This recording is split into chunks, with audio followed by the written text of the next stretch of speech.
Okay, let us talk about dengue pathogenesis. So first of all, vector Aedes aegypti and Aedes albopictus. So Aedes aegypti is a nervous feeder, while this is a aggressive and concordant feeder. It is present in domestic areas and this is present in peripheral urban areas. And Aedes aegypti is most efficient in transmission and this is less efficient. Okay, now let us know.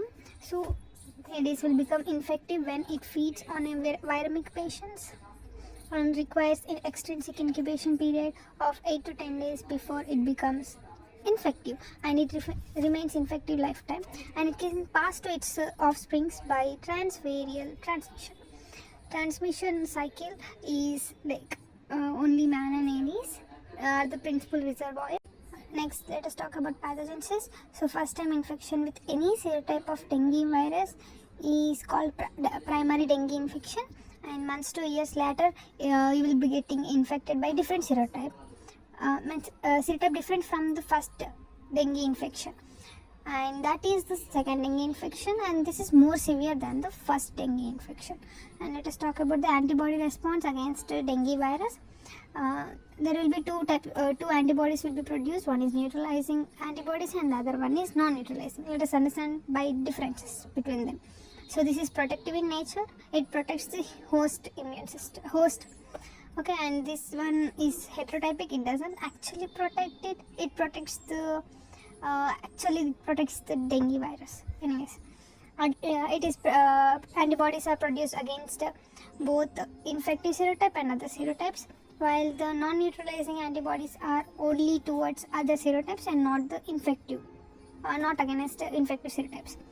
And here it is present it means the antibodies that are produced against the infective serotypes stays lifelong, while the other ones it diminishes after a few months, while these ones stay lifelong.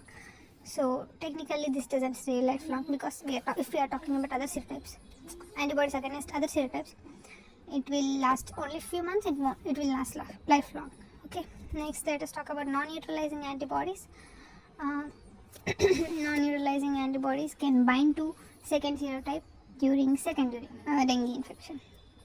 Okay, I'll tell you. Non-neutralizing antibodies will bind to the second serotype, because they are produced against first serotype, the infective serotype, first dengue infection, and those will not be binding to the same ones, because what we said, it will not be against infective serotypes. It will be binding to the other serotypes. Other serotypes will come in contact in the secondary dengue infection.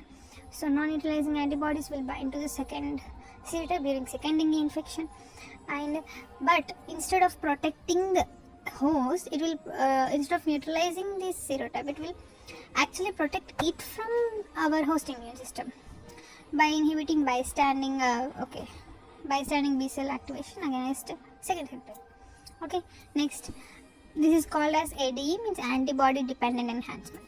It is observed that it is remarkably increased when this first dengue infection is by serotype 1 and second dengue infection is by serotype 2, and it is also most severe apparently. Next, in children it is most common. Children less than 12 years are more prone to develop DHF and DSS. That is, let us talk about clinical features in next video. DHF means dengue hemorrhagic fever, and DSS means dengue shock syndrome. Okay, dengue during pregnancy is like perinatal transmission can occur, and that will result in lead to symptomatic infection in newborns during first week of life. And what are the symptoms? Fever, thrombocytopenia, ascites, and pleural effusion. Yeah, it will normally seen during first week of life. Bye.